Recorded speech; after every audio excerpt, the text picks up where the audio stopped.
आज मैं तुम लोग को सब समझाने वाला हूँ लिटरेरी डिवाइसेस के बारे में। ठीक है, अगर आपको एक पोयम को या स्टोरी को लिटरेचर में अच्छे से समझना है तो आपको लिटरेरी डिवाइसेस को समझना बहुत जरूरी है। एक्चुअली ये डिवाइसेस जो होती है ये पोएट की टूल्स होती है। ठीक है, पोएट इसको यूज करते हैं अपनी बातों को और अच्छे से समझाने के लिए। ठीक है, तो आपको ये समझना पड़ेगा। अगर आप ये लिटरेरी डिवाइसेस समझ जाइएगा तो आप लोग को पोयम और स्टोरी समझने में बहुत आसानी है। ठीक है, सबसे पहला लिटरेरी डिवाइसेस जो है वो पोएट जो यूज करता है वो अल्यूशन। ठीक है, ना allusion का मतलब क्या होता है? Allusion is a reference to something outside of the present context. It is a figure of speech that refers to a famous person, place or historical event. ठीक है, मतलब ये क्या होता है, कभी कभी ना हम लोग अगर दूसरे का एग्जाम्पल देख के कुछ समझाना चाहें तो चीजें बहुत अच्छे से समझ जाती है ना। जैसे अगर मैं किसी को बोलूँ तू अपने आप को हनुमान समझता है क्या, है ना।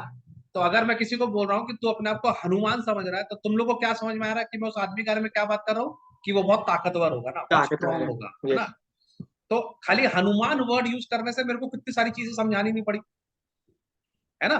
एक अगर एक चीज का ही वर्ड का रेफरेंस अगर मैं डाल दूं उससे मुझे बहुत सारी चीज समझानी नहीं पड़ती। तो इसको मैं अल्यूजन बोलता हूँ, समझ में आ गया।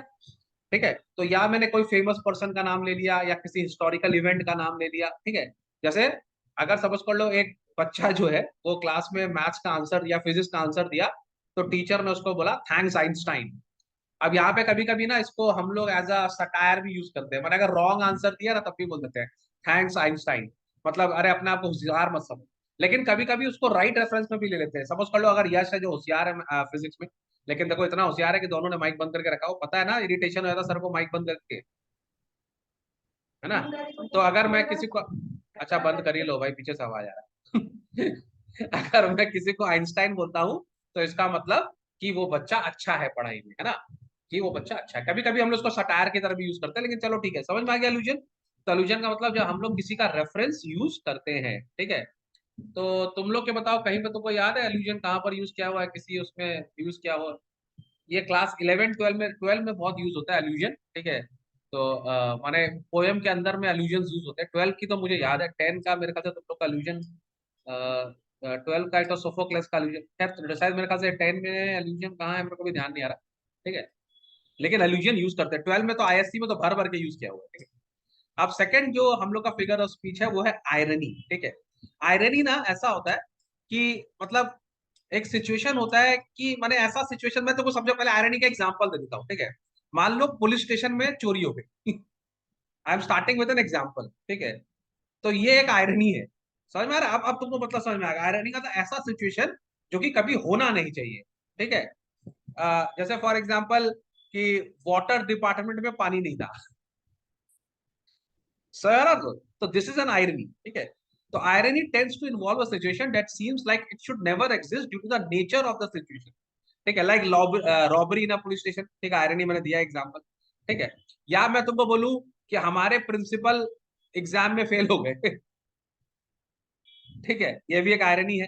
या हमारा एजुकेशन मिनिस्टर जो है वो इलिटरेट है बहुत बड़ी आयरनी है, मैंने हमारा एजुकेशन मिनिस्टर है पर पढ़ा लिखा नहीं है। सो दिस इज आयरॉनिकल, समझ में आ रहा था। तो आयरॉनिकल का मतलब ऐसा हो गया कि माने जो होना नहीं चाहिए अपेरेंटली वो पॉसिबल नहीं है पर वो हो रहा है, उसको हम आयरनी बोलते हैं। ठीक है, तुम लोग मुझे कोई एग्जांपल दो आयरनी का, कुछ तुम लोग को याद आ रहा है तो बना के दो आयरनी का एग्जांपल। टीचर का बच्चा फेलियर है। हाँ, सर क्या बोल बोल रहे रहे हैं हो? टीचर टीचर का का बच्चा बच्चा फेलियर है। अच्छा बेटा, कहीं ये तो मेरे ऊपर तो नहीं बोलो। फेल। सर मेरा जैसे बेटा, मंदिर में भगवान की मूर्ति मे, ही नहीं है। मेरा बेटा अभी 96 लाया लिटरेचर सिलेक्शन में, 96.5। सर सर फेलियर तो 40% से नीचे होता है ना। हाँ सही बात है, तो मैं बोल रहा हूँ कि ऐसे तो नहीं, मजाक तो मेरे ऊपर तो नहीं मार रहा है तो मैं भी तो एक्चुअली मैं अपना बेटा का तारीफ भी कर रहा हूँ। ठीक है खैर जो भी है। ठीक है तो क्या नाम है, आयरनी समझ गया तुम लोग मतलब। तूने क्या बोला, मंदिर में भगवान नहीं है भगवान नहीं है। चलो, अ, इससे अच्छा आयरनी होगा कि किसी मूर्ति कारखाना में मूर्ति नहीं। ठीक है, लेकिन ये सब बहुत फालतू आयरनी, अच्छे अच्छे आयरनी जैसे एजुकेशन मिनिस्टर से रिलेटेड अच्छी आयरनी। समझ में आ गया आपको। तीसरा है इमेजरी। इमेजरी का नाम से तुमको समझ में आ रहा है, इमेज। ठीक है, is a fairly large category items but it basically means any word and phrase that helps you to create a picture of the scene in a story। ठीक है, माने उस वर्ड को अगर सुन के आपको उस वो जो बोलना चाह रहा है राइटर, ठीक है, वो एकदम आपके पूरा दिमाग के अंदर पूरा आ जाए ना। जैसे हम लोग ने बहुत सारी इमेजरी देखी है डेफोडिल्स के अंदर, भर भर के है ना imagery. Sir little match girl में भी है। लिटिल मैच गर्ल में भी बहुत इमेजरी है ना, कि उसने फिर से माचिस जलाई और वहां पर पूरा वो हाँ, हो गया। अच्छा, यस इमेजरी में सबसे ज्यादा जानता है वो भी तुम लोग पढ़ा ना, फेस इन द डार्क पढ़ा तुम लोग, याद है क्लास 9 में पढ़ा था तुम लोग ना, face in the yes dark. Sir, हाँ हाँ हाँ। होता yes sir, no yes sir. Eyes, दादा होता no eyes, no nose, no ears. तो जब तुम वो पढ़ते हो ना, तुमको लगता है अरे कैसा आदमी होगा ना, उसकी आंखें नहीं है, नाक नहीं है। तो वो पढ़ते के साथ ही तुम्हारे दिमाग में एक पिक्चर आ जाती है, ठीक है, उसको हम इमेजरी बोलते हैं, ठीक है। तो जब राइटर अपनी चीज को डिस्क्राइब करने के लिए, उसको डिटेल बताने के लिए बहुत सारा इमेजरी यूज करता है, और इमेजरी माने वो राइटर की ना ताकत होती है अपनी बात को समझाने के लिए। देखो राइटर जो है लिख रहा है, और अगर राइटर, अच्छा राइटर कौन होगा, जो लिखकर तुमको पिक्चर दिखा रहा है ना। लिख रहा है राइटर पर तुमको पिक्चर दिखा रहा है, वो उसकी कलाकारी है, वो उसका आर्टिस्टिक स्किल है, समझ गया। तो इमेजरी जो होता है, जो तुम्हारे दिमाग में इमेज इमेजिनेशन क्रिएट कर देता है ना। जैसे हमारा उसमें बोला डेफोडिल्स में 10,000 saw I at a glass, 10,000 saw I at a glass. तो यहाँ पर क्या मतलब है, मैंने, तुम इमेजिन करो तुमको क्या दिख रहा है, आंख बंद करो जब मैं बोल रहा हूँ सर डेफोडिल्स के बारे में सोचो, और आंख बंद करके खाली इसको रीड करो मन में, 10,000 saw I at a glass, तो क्या दिखा तुम लोगों को, बताओ। आंख बंद करके देखो क्या दिख रहा है इसमें, कितने डेफोडिल्स दिख गए तुम, लाखों दिख रहे हो, लाखों डेफोडिल्स भरे हुए। आ गया ना पूरा वो खेत नजर आ गया तुमको। हेलो। Yes sir. तो यस इसका, सर, वो पानी की तरफ। हाँ इसको बोलते हैं इमेजरी का पावर, समझ में आ गया आपको। तो हमने तीन देखे अभी तक। एल्यूजन देखा, एल्यूजन में क्या होता है, जब हम किसी स्टोरी का या किसी एनेक्डोट का या किसी कैरेक्टर का, ठीक है, या कोई हिस्टोरिकल इवेंट का अगर हम एग्जाम्पल दे देते हैं, तो वो एल्यूजन यूज होता है। तो हमारे इंडिया में तो एल्यूजन बहुत यूज होता है, जैसे बोलते हैं ना, जैसे कि वो ना हमारे लिए हनुमान बन के आया, ठीक है, और उसने हमारे लिए वो जड़ी बूट बने, ये जो दवाई है ना, ये हमारे लिए वो जैसे क्या लेकर आए थे हनुमान जी वहां से, बाहर जड़ी से बूटी तो लिखा है जड़ी सर। बूटी लाए थे ना, क्या बोला था उसको, कुछ तो नाम था ना, वो लेकर आए थे। संजीवनी संजीवनी बूटी, करेक्ट। तो बोल हाँ। रहा है ना कि तुम मेरी जिंदगी में संजीवनी की तरह आए हो, है ना, अगर हम बोलते हैं ना किसी को, तो यहाँ पर वो, वैसे तो ये मेटाफर भी हो गया, ठीक है, लेकिन यहाँ अल्यूजन की तरह भी आया, क्योंकि हम उसका रेफरेंस वहां से ले रहे हैं, समझ में आ गया। आयरनी का मतलब समझ गया तुम लोग, मतलब ऑपोजिट चीज है, होना नहीं चाहिए पर वो हो रहा है, ठीक है, ये बहुत बड़ी आयरनी है, स्कूल में पढ़ाई नहीं हो रही, है ना। Yes sir. ये बहुत बड़ी आयरनी है, स्कूल जाते हैं पर पढ़ाई नहीं होती। एक अभी ये भी यश भी एग्जांपल दे रहा था, या बहुत जन एग्जांपल दे रहा था, कि इंग्लिश टीचर से जाते हैं पर मयंक सर का वीडियो देखते हैं। ये भी एक तो आयरनी है ना। तो समझ में आ गया। तो इमेजरी जो है, इमेजरी समझ में आ गया तुम लोग को। अब हम लोग बात करेंगे दो सबसे इंपॉर्टेंट क्या मिलिट्री डिवाइस की, मेटाफर और सिमली, ठीक है। राइटर्स लोग ना बहुत कंपैरिजन करते हैं अपनी बात को बताने के लिए, वो लोग बहुत कंपैरिजन करते हैं। तो मेटाफर और सिमली दोनों ही कंपैरिजन है, समझ में आ गया बात, ठीक है। लेकिन मेटाफर में और सिमली में क्या फर्क है, जब हम कोई सिमली को यूज करते हैं तो उसके अंदर एज और लाइक होता है, ठीक है। जब हम किसी को एज और लाइक के संग कंपेयर करते हैं तो वो सिमिली होता है, और जब हम किसी को डायरेक्टली कंपेयर कर देते हैं बिना एज और लाइक को यूज किए, तो वो मेटाफर होता है। यहाँ पर मेरे पास एक बहुत ही अच्छा एग्जाम्पल है, ठीक है, तुम लोग के लिए। मैं तुम लोग को अभी दिखाता हूँ यहाँ पे, एक सेकंड के अंदर में, ठीक है। जैसे तुम लोग यहाँ पर देखो, एक बहुत अच्छा एग्जाम्पल है यहाँ पर, ये मैं हमेशा बोलता हूँ। जैसे यहाँ पे मैं बोल रहा हूँ night is like a visitor, तुम लोग को स्क्रीन पे दिख रहा है, मैं वो जो लिख रहा हूँ, जो मार्क कर रहा हूँ, दिख यस रहा सर, है, दिख रहा है। नाइट इज हाँ लाइक अ सर, दिख रहा विजिटर।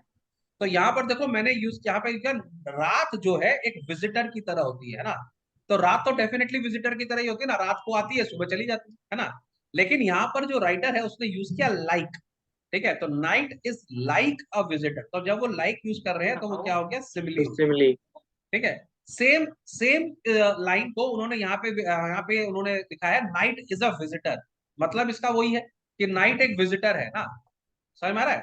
तो यहाँ पर देखो उन्होंने लाइक यूज नहीं किया, यहाँ उन्होंने बोल रहे हैं नाइट इज अ विजिटर। तो ये मेटाफर हो गया, क्योंकि यहाँ पे लाइक यूज नहीं किया हुआ, मतलब सेम ही है, समझ में आ गया आपको। तो जब मैं कोई चीज में यस सर। लाइक लगा देता हूं तो वो सिमिली हो जाता है, लाइक या एज, ठीक है, ठीक है। जैसे हम लोग ने देखा है I wander lonely as a cloud, है एज ना, a cloud. As a cloud. तो जब यहाँ पर वो बोल रहे हैं, ठीक है, continues as the stars that Williams shine world. and क्या है, the Milky Way continues as the star that shine, ठीक है। and वो है ना, लेकिन वो नहीं है सिमली। तो यहाँ पर जो फर्स्ट वाला लाइन है, ठीक है, I wander lonely as a cloud, तो जब हम एज बोल रहे हैं तो हम सिमिली का बात कर रहे हैं, समझ में आ गया आपको। तो सिमिली को और मेटाफर का दोनों में कंपैरिजन है, लेकिन अगर आपको उसको चेक करना है तो आप उसमें लाइक या एज को ढूंढिए, ठीक है। अगर लाइक और एज है यूज किया गया है तो वो एक सिमिली होगा, अदरवाइज वो मेटाफर है, समझ में आ गया बात को। Yes sir. ठीक है। Yes sir. सर एक हाइपर, क्वेश्चन था हाँ बोलो। सर, व्हाट फिर मेटाफर और इलस्ट्रेशन में डिफरेंस क्या हुआ सर?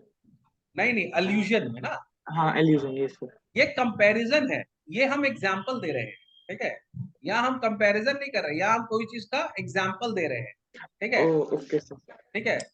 जैसे इसका मैं तुमको और एग्जाम्पल दूं, जैसे हमने बोलते हैं ना कि, जैसे अगर मैं किसी को बोलूंगा कि अ, जैसे मैं तुमको ये बोलूं एग्जाम्पल कि वो एकलव्य ने अपने गुरु को अंगूठा दे दिया था ना अपना, ठीक है।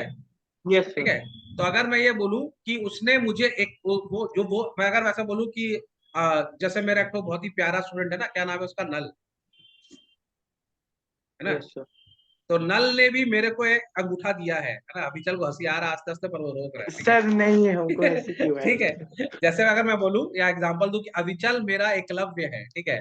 तो अविचल से हम कंपैरिजन नहीं कर रहा हूं, लेकिन मैं एकलव्य से बोल रहा हूं कि जैसे एकलव्य अपने गुरु के लिए डेडिकेटेड था, वैसे ही अविचल भी जो है वो अपने गुरु के लिए डेडिकेटेड है। तो ये अल्यूजन है, ठीक है। यहाँ पे मैं कंपेयर नहीं कर रहा हूँ उसको ना, यहाँ पे मैं खाली उसका एग्जाम्पल दे रहा हूँ कि आप अविचल जैसे बनो, है ना। जैसे अविचल डेडिकेटेड है वैसा, तो मैं अविचल के नाम से बच्चों को ये बता रहा हूँ कि आपको क्या नाम है, वैसा बनना है, ठीक है। तो मैं अल्यूजन दे रहा हूँ। तो अल्यूजन का मतलब ये होता है जब हम कोई माने एक रेफरेंस को यूज करते हैं, वो बात जो उधर हुई थी वो बात यहाँ करने की, इट्स नॉट अ कंपैरिजन। क्या समझे बात को, कि जैसे उसने किया वैसे ही, यस सर, वैसे आप ठीक है। यहाँ पे करिए। जैसे यस सर, समझ गया। जैसे सचिन तेंदुलकर ने भारत को इतने साल संभाला था, वैसे ही विराट कोहली भारत को अभी संभाल रहा है। तो विराट जो है वो भारत का सचिन है, समझ में आ रहा आपको। तो यहाँ पर ओके क्या सर, उसको समझ गया। कंपेयर किया जा रहा है, दैट इज एन अल्यूजन। तो मेरे सचिन बोलते हैं लोग समझ जा रहे हैं, समझ में आ रहा है, कंपेयर नहीं है, उसका एग्जाम्पल देके मैं वो चीज को फिट कर रहा हूँ, समझ में आ रहा है। समझिए। ये क्लियर हो गया। अब आ जाते हैं हाइपर बोले।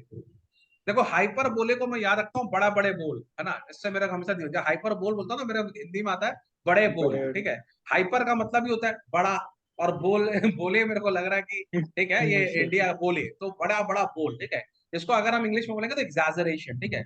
जब हम कोई यस। बात को बढ़ा चढ़ा के बोलते हैं ना, तो हम उसको हाइपर बोल बोलते हैं। जैसे मैं तेरे लिए यहाँ 10 घंटे से खड़ा हूँ, कोई खड़ा होता है 10 घंटा, है ना, नो सर। है ना। हम लोग, अबे तू इतना लेट आ रहा है, मैं 10 घंटे से यहाँ खड़ा हूँ यार।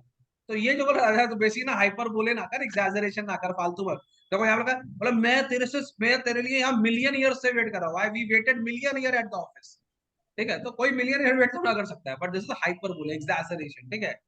जैसे यस सर। उसने डैफोडिल्स में भी उसने यूज किया है एग्जैजरेशन ना। I जैसे saw 1,000 at a glance. हाँ वो भी है, बहुत सारे ना, and continuous at the star that shine, ठीक है।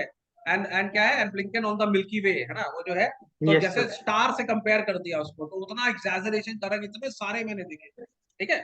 तो characters we use hyperbole are using exaggeration, that is technically a lie but communicates a truth. ये बहुत इंटरेस्टिंग बात है कि वैसे तो वो झूठ बोल रहा है, लेकिन वो उसकी दिल की भावना बता दे रहा है ना, कि तू, मैं तेरा 10 घंटे से वेट कर रहा था, मतलब मैं तेरा बहुत देर से वेट कर रहा हूँ, मैं Okay sir. परेशान हो गया वेट कर करके। तो वो सच बात है कि वो वेट कर रहा था, लेकिन उसने जो यूज किया है वो हाइपर बोले, बड़ा बड़ा एग्जाम्पल दे रहा है, ठीक है।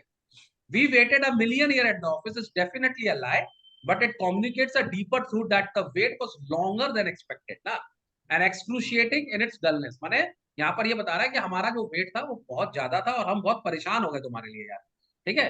तो समझ में आ गया, इसको हम लोग बोलते हैं हाइपर बोल, ठीक है। इसके बाद ये तो है फोर शैडोइंग। फोर शैडोइंग का मतलब होता है राइटर जो होता है वो शुरू से ही एक इस तरह का ऐसा प्रेजेंट करता है कि आगे चल के क्या होने वाला है ना। जैसे हमारे हिंदी पिक्चर में दिया बुझ जाना, है ना। तो अगर दिया बुझ गया हाँ। दिखाता है ना, Yes sir. मंदिर में एक हमारे किसी का लाइफ का ऑपरेशन चल रहा है, और है ना हीरोइन प्रेयर कर रही है भगवान के साथ, उसकी माँ प्रेयर कर रही है, हे भगवान, लेकिन दिया फड़फड़ा के बुझ गया। तो ये फोर शैडोइंग का मतलब हो गया कि पता लग गया वो गया वो है कि नहीं। तो कहते हैं ना हिंदी पिक्चर में क्या होता है, कोई भी बुरा काम होने से पहले बिजली कड़कने लगती है, हाँ, बारिश होने लगती है। तो वो यहाँ पर क्या नाम है, एग्जैजर, वो फोर शैडो होता है, Foreshadow. माने पहले से ही बता देना कि आगे जाके क्या होने वाला है। अगर हम मर्चेंट ऑफ वेनिस की बात करेंगे तो पहले ही सीन में, स्टार्टिंग में ही शेक्सपियर ने बोला है कि एंटोनियो दुखी था, देख रहा है, I don't Yes no sir. Why I am sad. तो यहाँ पर शेक्सपियर ने कहीं ना कहीं फोरशैडोइंग को यूज किया एंटोनियो के लिए, क्योंकि हम लोग को पता है कि इस पूरे प्ले में एंटोनियो दुखी रहने वाला है ना। वाला बेचारा है। लास्ट वाला तक है। दुखी था, है ना, एक्ट 4 एक्ट 5 तक पूरा दुखी था, एक्ट 5 में भी दुखी था कि मेरे कारण झगड़ा हो रहा है ना, मैं एक्ट वाइज बोलता ना, ये झगड़ा जो है मेरे कारण हो रहा है, तो बेचारा शुरू से लास्ट तक रो ही रहा है प्ले में ना। तो उसको शुरू में ही क्या नाम है, मर्चेंट ऑफ वेनिस में हमारे जो शेक्सपियर साहब ने दिखा दिया, फोरशैडोइंग कर दिया कि आने वाले समय भी इसका कुछ होने वाला नहीं है, ठीक है। तो foreshadowing is when something that will be important in future is emphasised in the present. It can be warning or indication, like a gun is sign of upcoming event. जैसे अगर पहले बंदूक दिखा दिया मैंने कुछ होने वाला है, ठीक है। लाइटनिंग दिखा देते हैं कभी कभी ना, थंडर एंड लाइटनिंग का मतलब ही होता है कि भाई कुछ तो गड़बड़ है दया, है ना। तो हमारा बात को यस यस अच्छा, सर। उसके बाद एक तुम लोग का बहुत ही इंपॉर्टेंट है पर्सोनिफिकेशन, तुम लोग को पता है ना। तो पर्सोनिफिकेशन का मतलब होता है जब हम किसी चीज को इस तरह से उसके बारे में बात करते हैं कि उसको हम दिखते हैं जीता जागता इंसान है, ठीक है। जैसे डेफोडिल्स में फिर बात कर ले, जैसे लिखा है tossing their heads in a sprightly dance, है ना। तो कोई ये यस टॉसिंग द हेड्स कौन कर सकता है, तो इंसान ही कर सकते हैं, फ्लावर तो नहीं इंसान करेगा, का ठीक है। लेकिन फ्लावर को दिखा रहा है, तो ये क्या है, पर्सोनिफिकेशन है, मतलब हम उसको पर्सोनिफाई कर रहे हैं, हम उसको एक तो इंसान की तरह दिखाने की कोशिश कर रहे हैं, ठीक है। ओके, तो ये हो गया पर्सोनिफिकेशन, ठीक है।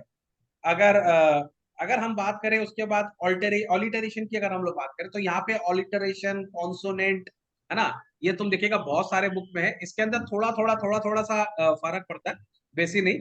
लेकिन यहाँ पे ऑलिटरेशन का मतलब क्या होता है, the occurrence of the same letter or sound at the beginning of a adjacent or closely connected word. माने सपोज कर लो दो दो वर्ड, दो साउंड जो कि इसका उसका जो रिदम, माने इसका जो प्रोनाउंसिएशन है ना, जो उसका प्रोनाउंसिएशन है, ठीक है, उसका जो साउंड आ रहा है, जैसे ला ला, ठीक है, जैसे ना, जैसे हम लोग उसमें ना लाल लाल बीज, ठीक है ना, ये तो लेकिन सेम ही साउंड हो गया। लेकिन अगर दो साउंड ऐसा है जो बगल बगल में है, दो बगल के वर्ड, ठीक है, और उनका क्या नाम है, सिमिलर सा जैसे वो आ रहा है आवाज, क्या समझे बात को, यस या सर। तो का उनका मतलब सिमिलर हो गया। हाँ, या तो उनका प्रोनाउंसिएशन सेम है, या वो लोग सेम लेटर से चालू हो रहे हैं। जैसे हमारे पेट्रियट में मर्टल मिक्स्ड, है ना, with myrtle mixed in my path like mad, है पाथ कि नहीं, मैड। है ना। तो यस सर। यहाँ पर जो मर्टल मिक्स्ड है, ये मर्टल मिक्स्ड, है ना। तो ये दोनों एम एम से स्टार्ट हो रहा है, और इसका अगर साउंड देखिए म ही आ रहा है ना, मर्टल मिक्स्ड, है ना। और ये बगल के वर्ड है, एडजस्टेंट माने बगल वाला वर्ड है, तो ये ऑलिटरेशन का एग्जांपल है। समझ में आ रहा बात को। अच्छा, ये वॉवल यस साउंड सर नहीं है, ये कॉन्सोनेंट का साउंड है, ठीक है, ये ए ई आई ओ यू नहीं है, ठीक है। तो ये ऑलिटरेशन, ठीक है। अगर हम लोग पन की बात कर ले, तो पन बहुत इंपॉर्टेंट होता है। पन का मतलब होता है जब डबल मीनिंग सेंटेंस को यूज करता है, ठीक है, एक ही चीज का जब डबल मीनिंग यूज होता है उसको हम लोग पन बोलते हैं। जैसे फन के। हम लोग ने देखा है जो लॉन्सलॉट है वो बहुत पन यूज करता है ना। जब उसको हाँ लॉरेंजो ने यस बोला सर कवर योर हेड, है ना, तो कवर इट, तो वो यहाँ पर वो कवर का मतलब वो बोल रहा था खाना को कवर करो, पर यहाँ पर वो कवर का मतलब सोच रहा है हैट, है ना, कि वो बोल रहा है कि मेरा सर को तो मैं आपके सामने कैसे हैट लगा सकूंगा, ठीक है। तो जब हम पन यूज करते हैं तो हम एक ही चीज का डबल मीनिंग यूज करते हैं, ठीक है, और उसका हम माने डबल यूज करते हैं। लॉन्सलॉट में बहुत सारा पन यूज किया हुआ है ये मूवी में अपने, समझ में आ रही बात को। तो a pun is a yes clever sir. and amusing use of word or phrase with two meanings, और a word with the same sound but different meaning, ठीक है। तो जैसे सेम साउंड है और उसका मीनिंग डिफरेंट होता है, ठीक है, उसको हम पन बोलते हैं। समझ में आ रही बात को। Yes sir. चलो, फिर हम बात करते हैं रेपुटेशन की, ठीक है। तो रेपुटेशन का यहाँ पे बहुत बड़ा हमने यूज देखा है, I know why the cage bird sings में, ठीक है। वहां पर तो जो राइटर है माया एंजेलो, उन्होंने तो पूरा पैराग्राफ ही रिपीट कर दिया है ना।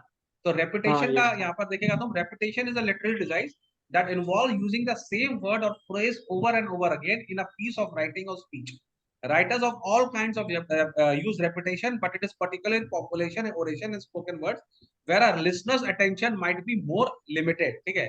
तो रेपिटेशन करने से जब राइटर अपनी किसी बात को जोर से बताना चाहता है, या उसके लिए वो बहुत इंपॉर्टेंट बात है, और वो चाहता है कि लिसनर मेरी बात को सुने और मेरी बात को समझे, तो वो रेपिटेशन यूज करता है। माने जब उसको कोई बात बहुत दिल से या बहुत जोर से बोलनी पड़ती है, तो वो रेपिटेशन का यूज करता है, ठीक है। तो यहाँ पर देखा होगा जब हम देख रहे थे I know why the cage bird sing में बोलता है the cage bird sings with a fearful thrill of things unknown but launch for still, and his tune is heard to the distant hill for the cage bird sings of freedom. तो ये बात इसके poem की सबसे important बात थी, और ये चाहता था कि सारे रीडर जो हैं इस बात को यूज करें, ठीक है, इस बात को समझे। इसी के लिए माया एंजेलो ने पूरा का पूरा पैराग्राफ को रेपिटेशन में डाल दिया है। समझ में आया बात को। तो ये यस कुछ sir yes sir. Literary devices हैं जो आपके यहाँ यूज होते हैं।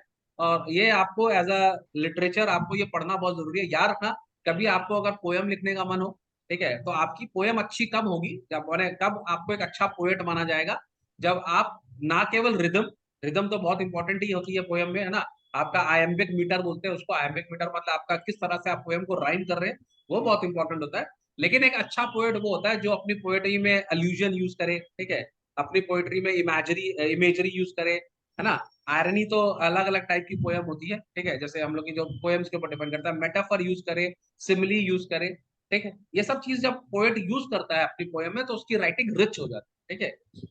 माने जैसे Yes, हम sir. लोग के आजकल रैपर नहीं है, कुछ भी बोल देते हैं ना, हमारे रैपर की तो इतनी गंदी रैप है कि उनको पता ही नहीं वो हिंदी में रैप कर रहे हैं कि इंग्लिश में रैप कर रहे हैं। अगर आप हिंदी को इंग्लिश से मिला रहे हो तो वो कोई पोइट्री नहीं है, समझ में आ रहा बात को, वो पोइट्री का गरीब पंथी है कि नहीं, मैंने बहुत ही, है ना, यहाँ पे मेरा गरीब से मतलब पैसे से नहीं है, यहाँ पे गरीब से मतलब है Yes, आप sir. गरीब इन लिटरेचर हो, ठीक है। अगर आपको कोई चीज को राइम करने के लिए इंग्लिश और हिंदी को मिलाना पड़ रहा है, मैंने अपनी चीज को राइम करने के लिए, तो फिर आप काहे के पोएट हो, खाली आप उसको खाली आयम्बिक मीटर मिला दे रहे हो, खाली उसका लिरिक्स का जो आउटर वाला टोन है मिला दे रहे हो, इससे कोई रैप थोड़ी होता है ना, समझ में आ रहा बात को। तो Yes, sir. अगर आपको Yes, sir. अच्छा पोएट बनना है या आपको अच्छा रैपर भी बनना, तो अच्छा लिखो ना, पहले पोइट्री लिखो, पहले अच्छी पोइट्री लिखो, उसके अंदर आप बहुत सारे मैंने क्या नाम है मेटाफर यूज करो, सिमिलीज यूज करो, मॉरल साइंस यूज करो, कोई मैसेज यूज करो ना, कोई टॉपिक को यूज करो।